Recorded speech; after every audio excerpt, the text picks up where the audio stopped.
la vacuna definitiva. Laboratorios farmacéuticos y centros de investigación de todo el mundo avanza a una velocidad vertiginosa para encontrar una vacuna eficaz contra el COVID-19. Las vacunas de pruebas están diseñadas para producir una fuerte respuesta inmunológica, incluyendo una mayor producción de anticuerpos y una protección más duradera contra las infecciones virales y bacterianas. Se está haciendo un esfuerzo global por conseguir la tan necesaria protección contra un virus que ha causado estragos en la economía mundial, ha obligado a la gente a ponerse en cuarentena, ha infectado a millones de personas y ha tenido nuevos brotes en diversos países. Los Institutos Nacionales de Salud de los Estados Unidos están coordinando su trabajo con laboratorios, universidades e institutos de investigaciones en un frenético intento por descubrir una vacuna. Comenzaron sus primeros estudios de pruebas en Washington. Cerca de 2/3 de los participantes de este estudio han recibido la primera de las 2 dosis necesarias. 40 voluntarios sanos de laboratorios de investigación de Kansas City y la Universidad de Pensilvania también han comenzado los ensayos clínicos utilizando esta vacuna. Una compañía médica farmacéutica, Inovio, está trabajando con investigadores chinos para comenzar lo más pronto posible un estudio similar en ese país. Estos estudios de etapa inicial son un primer paso para ver si la vacuna es lo suficientemente segura en las etapas de pruebas más grandes a fin de comprobar si realmente protegerá a las personas del COVID-19. Un grupo de investigadores norteamericanos está experimentando con un tipo diferente de vacuna. Esta inyecta el suero en el brazo con una simple prueba cutánea. Es el ensayo más importante que hemos realizado, comentó el Dr. John Irving, del Centro de Investigación Farmacéutica. Incluso si la investigación va bien, se espera que pase más de un año antes de que cualquier vacuna pueda estar ampliamente disponible.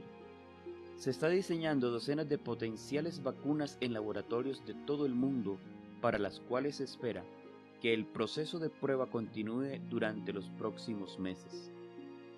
Lo bueno es que tenemos una gran cantidad de cantidades, dijo el Dr. Anthony, jefe de enfermedades infecciosas de los Institutos Nacionales de Salud de los Estados Unidos, durante un podcast para la revista de la Asociación Médica Estadounidense.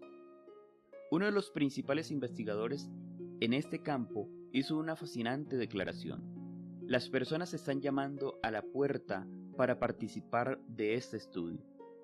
La gente tiene tanto miedo de este virus mortal y de rápida propagación que están ansiosos por recibir una vacuna que les impida contraerlo.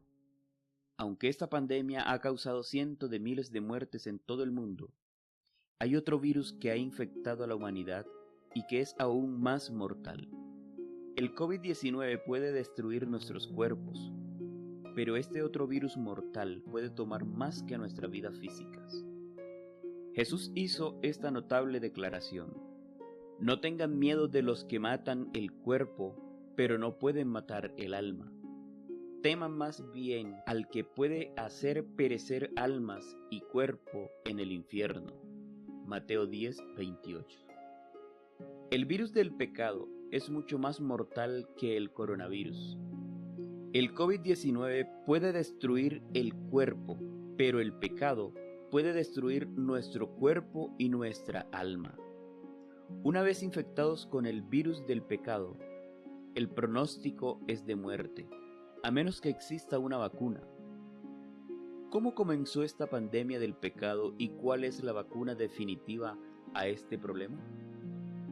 Dios creó a los seres humanos a su imagen, pero cuando Adán y Eva escucharon la voz del maligno en el jardín del Edén y se dieron a sus tentaciones, el virus del pecado se transmitió de ellos a sus descendientes. Por eso el profeta Jeremías declara: nada hay tan engañoso y perverso como el corazón humano. Jeremías 17:9. Isaías añade: Todos nosotros nos perdimos como ovejas, siguiendo cada uno su propio camino. Isaías 53:6. Y recuerda el lamento del apóstol Pablo cuando clamó: desdichado de mí, ¿quién me librará del poder de la muerte que está en mi cuerpo? Romanos 7:24. Tenemos una enfermedad que es mortal, y al igual que tantas personas que tienen el coronavirus pero que son asintomáticas, muchos andamos por ahí propagando el virus del pecado sin ni siquiera darnos cuenta. Durante el apogeo de la epidemia del coronavirus, hubo muchas personas que aparentemente no tenían síntomas iniciales. No tenían dolor de garganta ni fiebre, no tenían fatiga ni tos. Parecían totalmente sanos, pero contagiaban la enfermedad. Sin embargo, muchas otras personas sintieron el golpe con toda su fuerza. Les subió la fiebre, tuvieron graves dificultades respiratorias y sus cuerpos se debilitaron. Luchaban por sus vidas. Los mejores esfuerzos del personal médico más destacado eran impotentes para salvarlos. No había ningún remedio médico para el coronavirus, pero gracias a Dios hay un remedio para el virus del pecado. Hay alguien que puede liberarnos de las garras del pecado.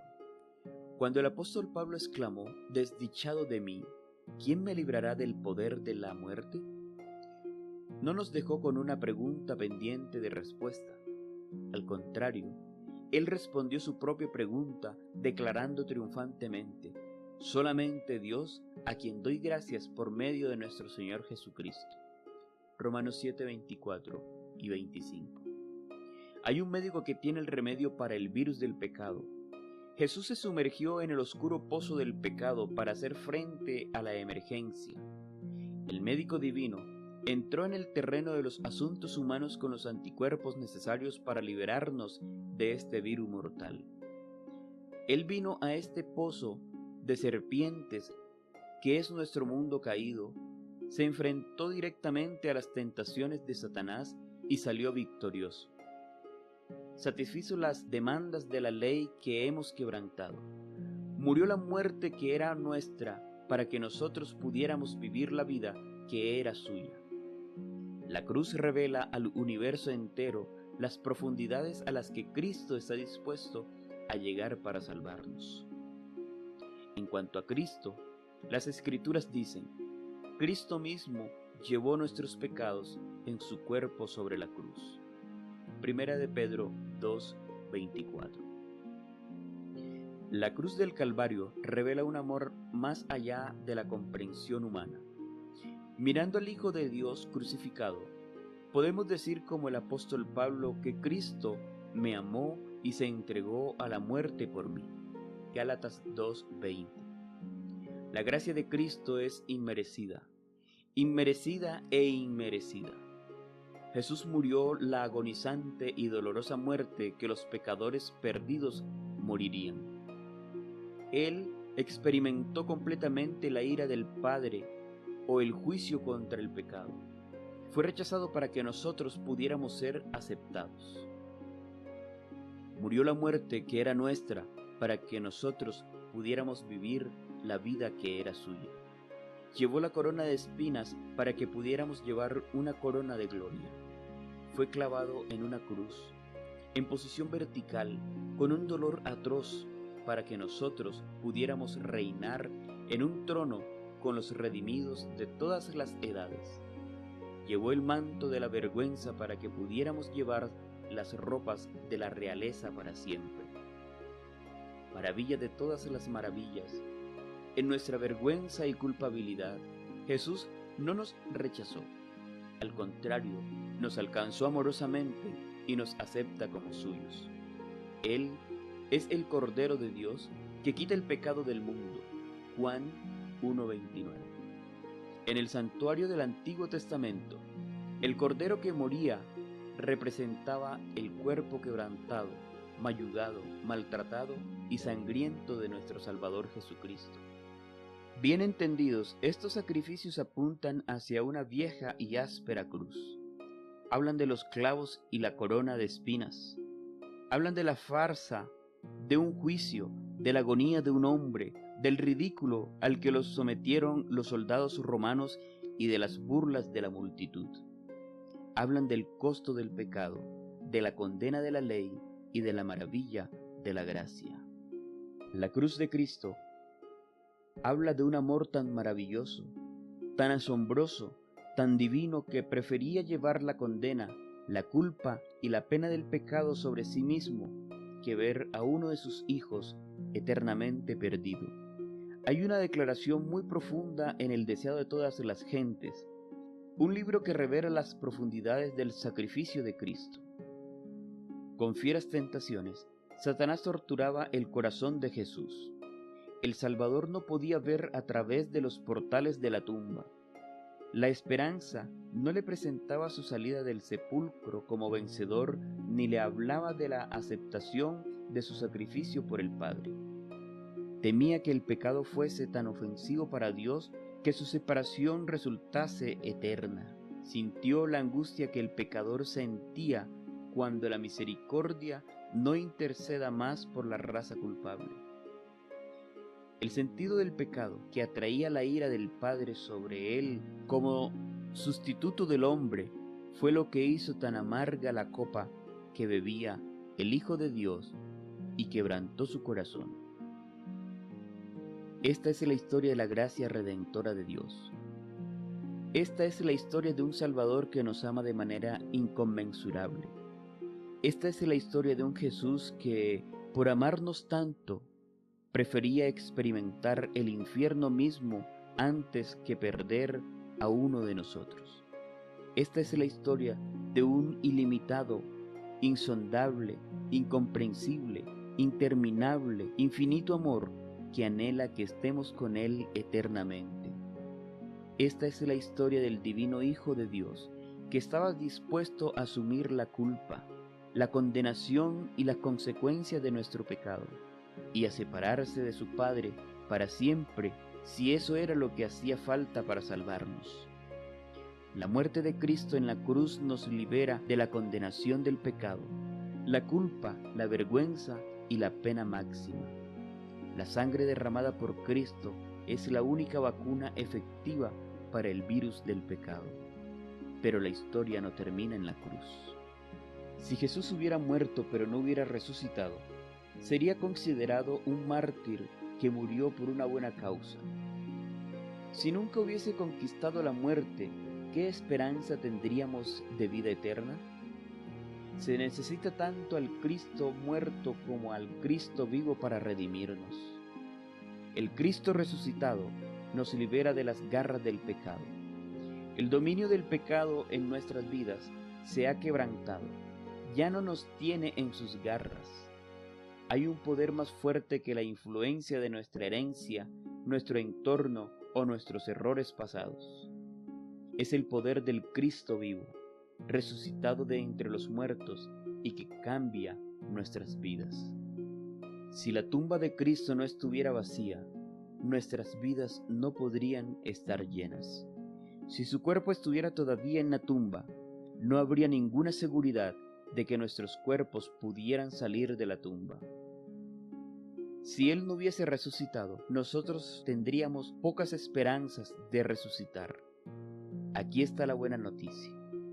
La evidencia de la resurrección literal y corporal de Cristo es contundente.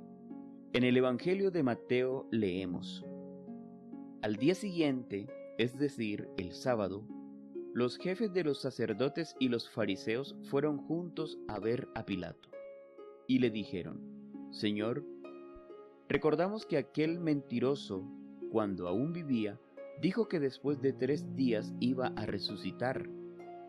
Por eso, mande usted asegurar al sepulcro hasta el 3er día, no sea que vengan sus discípulos y roben el cuerpo, y después digan a la gente que ha resucitado. En tal caso, la última mentira sería peor que la primera. Pilato les dijo: ahí tienen ustedes soldados de guardia. Vayan y aseguren el sepulcro lo mejor que puedan. Fueron pues y aseguraron el sepulcro poniendo un sello sobre la piedra que lo tapaba, y dejaron allí los soldados de guardia. Mateo 27, versículos 62 al 66. Recuerda que Mateo era un recaudador de impuesto, así que podemos esperar que haya sido muy detallado en su informe. Fíjate que las palabras de Pilato, vayan y aseguren el sepulcro lo mejor que puedan. Aquí hay 4 puntos cruciales en este pasaje. Primero, los escribas y fariseos estaban preocupados por la resurrección de Cristo. Segundo, Pilato ordenó a una guardia romana que vigilara la tumba. Tercero, una gran piedra fue rodada sobre la entrada de la tumba. Y cuarto, un sello romano aseguró la tumba. Una guardia romana de soldados experimentados en la batalla fue destinada para vigilar la tumba de Cristo. Este contingente de soldados romanos estaba obligado por honor a proteger el sepulcro. El protocolo militar romano exigía fidelidad a una tarea asignada. Cualquier desviación de la absoluta lealtad o cualquier incumplimiento de la misión asignada se castigaba con la muerte. Luego tenemos la cuestión del sello romano. Los soldados colocaron el sello romano en la tumba para evitar cualquier intento de vandalismo. El sello representaba el poder y la autoridad del Imperio Romano. Cualquiera que intentara quitar la piedra de la entrada de la tumba habría roto el sello, y por lo tanto provocaría la ira de la ley romana. Los romanos gobernaban Jerusalén con mano de hierro y no toleraban ningún desafío a la autoridad de Roma. ¿Puede una persona racional pensar que los discípulos desafiarían la autoridad de Roma después de que el gobierno romano hubiera matado a Jesús? ¿Dónde estaban los discípulos en ese momento? Estaban acobardados por el miedo, escondidos en el aposento alto. Pedro acababa de negar a su Señor 3 veces. En la cruz, los discípulos habían abandonado a Jesús y habían huido. Por lo tanto, sería ilógico pensar que estos discípulos, que habían perdido la fe, tuvieran el valor de romper el sello romano. Luego está el asunto del movimiento de la piedra. En Juan capítulo 20, versículo 1, las escrituras registran: el primer día de la semana, María Magdalena fue al sepulcro temprano, cuando aún estaba oscuro, y vio que la piedra había sido quitada del sepulcro. Las tumbas de aquella época tenían 1 metro con 20 centímetros de ancho y 1 metro con 50 centímetros de alto. Los arqueólogos han descubierto varias de estas tumbas alrededor de Jerusalén. Típicamente una de estas lápidas pesaba alrededor de 2 toneladas. Esta era colocada mediante una palanca a la entrada de la tumba para asegurarla. A menudo la piedra redonda era rodada suavemente por una ligera inclinación del suelo. Una vez que la tumba estaba asegurada, era extremadamente difícil mover la piedra, ya que había que hacerla rodar pendiente arriba.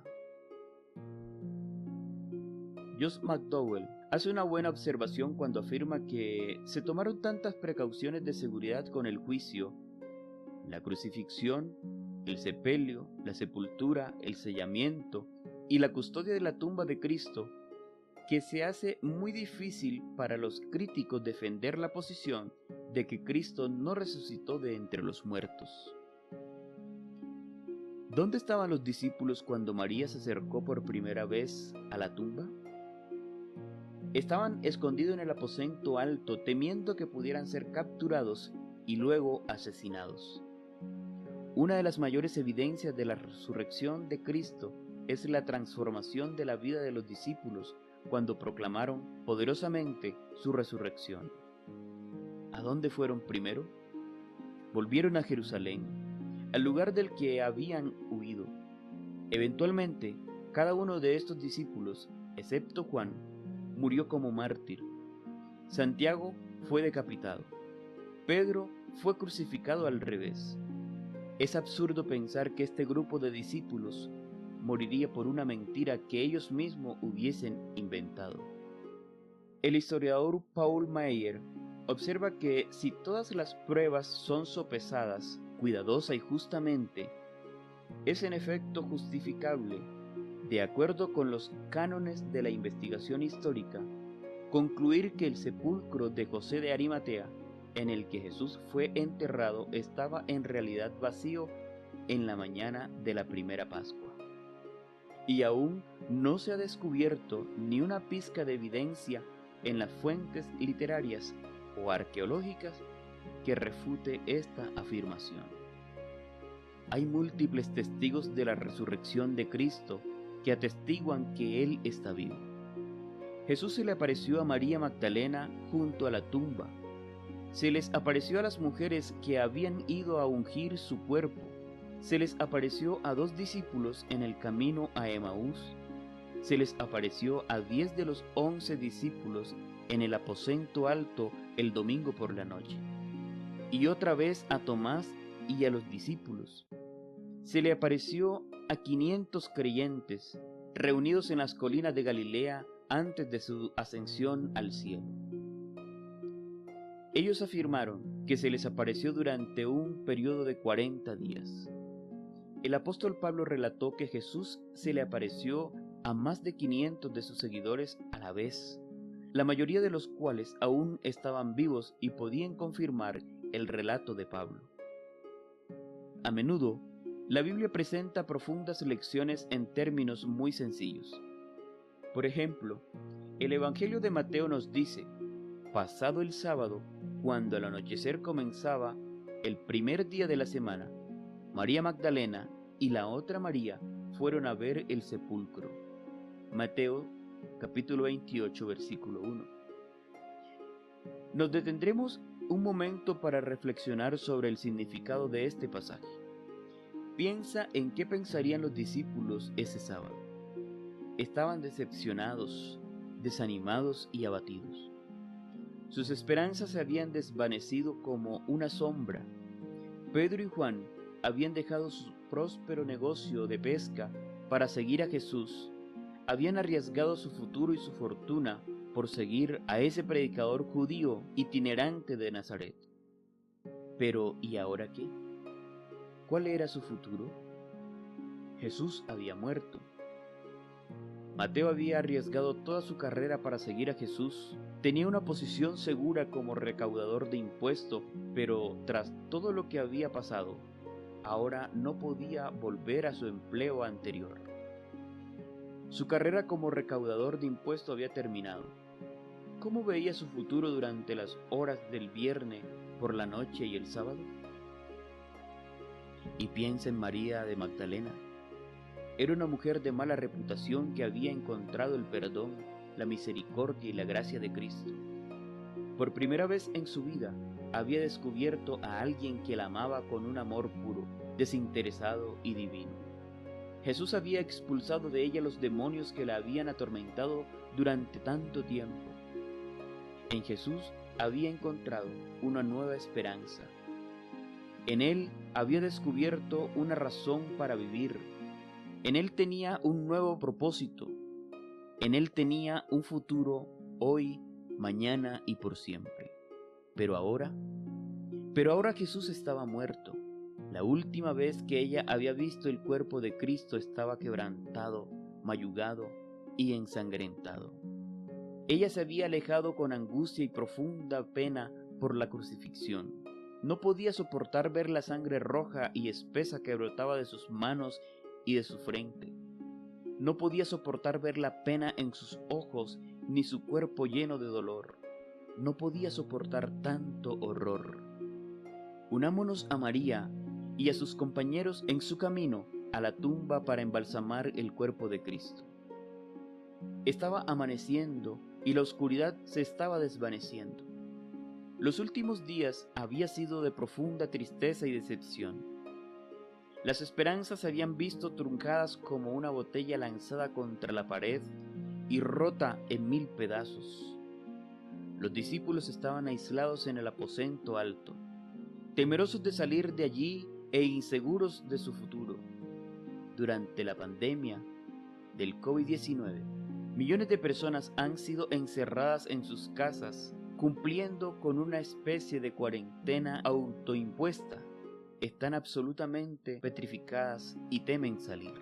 Considera María cuando se acercaba a la tumba. La muerte de Cristo había destrozado sus esperanzas y sus sueños. ¿Qué pensamientos deben de haber pasado por su mente? Debe de haberse preguntado cómo podía comprender los acontecimientos de aquellos últimos días. Debe de haber estado confundida, perpleja y aturdida por lo que había pasado durante las últimas 48 horas. No obstante, ella salió con fe a embalsamar el cuerpo de Jesús. Las mujeres no obtuvieron respuesta a todas sus preguntas. Estaban confundidas por muchos de los sucesos que habían tenido lugar aquel fin de semana y ciertamente no tenían idea de cómo moverían la enorme piedra que sellaba la tumba. Indudablemente, los guardianes romanos nunca hubiesen atrevido a romper el sello de la tumba para abrirla solo por curiosidad. Ellas no tenían ni idea de cómo se resolvería el problema de la muerte de Cristo, pero sí sabían algo. Tenían un deber que cumplir y dejarían el resto en manos de Dios. No tienes que tener todas las respuestas para cumplir lo que Dios ha puesto en tu corazón. Tener fe no significa ver, al contrario, significa confiar. La fe no es saber, es creer. La fe no es tener todas las respuestas, es tener confianza en que Dios aún me ama y que está resolviendo las cosas de la mejor manera posible, aun cuando yo no las entienda. ¿Recuerdas el primer versículo de Mateo 28? Pasado el sábado, cuando al anochecer comenzaba el primer día de la semana, aquí hay una verdad eterna. Después de la oscuridad, siempre sale el sol. La noche se convierte en día. En tu hora de más profunda oscuridad, Jesús, el sol de justicia, se levantará en tu vida. No necesitas entenderlo, solo creerlo. Cree que a Él le importas. Cree que Él te ama. Cree que Él quiere lo mejor para ti. Cree que a la luz del Cristo resucitado, el sol saldrá de nuevo para ti. Él es la luz del mundo y ahuyentará la oscuridad. Hay un extraño giro en la historia de la resurrección. Lo encontramos en Juan capítulo 20, versículo 11 al 17. María se quedó fuera junto al sepulcro llorando. Dos ángeles le preguntan: «Mujer, ¿por qué lloras?». Ella responde: «Porque se han llevado a mi Señor y no sé dónde encontrarlo». Mientras ella decía esto, se dio la vuelta y vio a Jesús, pero no lo reconoció. Hay muchas personas que sienten que no saben dónde o cómo encontrar a Jesús. Lo interesante es esto. María estaba buscando a Jesús y Él estaba de pie junto a su lado. La experiencia de María nos recuerda dos promesas divinas. La primera dice: «Nunca te dejaré ni te abandonaré». Hebreos capítulo 13, versículo 5. Y la segunda dice: «No tengas miedo, pues yo estoy contigo. No temas, pues yo soy tu Dios. Yo te doy fuerzas, yo te ayudo, yo te sostengo con mi mano victoriosa». Isaías capítulo 41, versículo 10. Debido a sus lágrimas, María no pudo ver a Jesús aunque Él estaba allí. ¿Dónde está Cristo cuando parece que no podemos verlo? ¿Dónde está Jesús cuando nuestra vida espiritual se ha enfriado y nos preguntamos dónde ha ido? Está a nuestro lado para fortalecernos, animarnos y darnos esperanza. Es extraño que Jesús no se le hubiera aparecido primero a Pedro, Santiago, Juan o Mateo. ¿Por qué se le apareció a María? Porque María tenía la mayor necesidad. Jesús está siempre con nosotros, pero en los momentos de mayor necesidad está mucho más cerca aún. Aquí está la primera lección sobre la historia de la resurrección que puede cambiar tu vida. Alégrate, Cristo ha resucitado. La mañana ha llegado, la oscuridad se ha ido, la esperanza ha amanecido. hay una segunda verdad eterna que no puedo dejar pasar sin comentar. La tumba de Cristo está vacía. La muerte ha sido derrotada. La vida ha obtenido la victoria. Satanás no puede mantener a Jesús en el sepulcro. La resurrección de Cristo apunta al día de su retorno, cuando también resucitarán nuestros seres queridos que hayan muerto en Él. Puede que haya perdido recientemente a un ser querido. Al igual que María, tus ojos están llenos de lágrima, tu corazón está quebrantado, tu dolor es profundo, pero la mañana de la resurrección habla de esperanza. Habla de coraje, habla de una nueva vida. Jesús tiene el antídoto para el virus del pecado.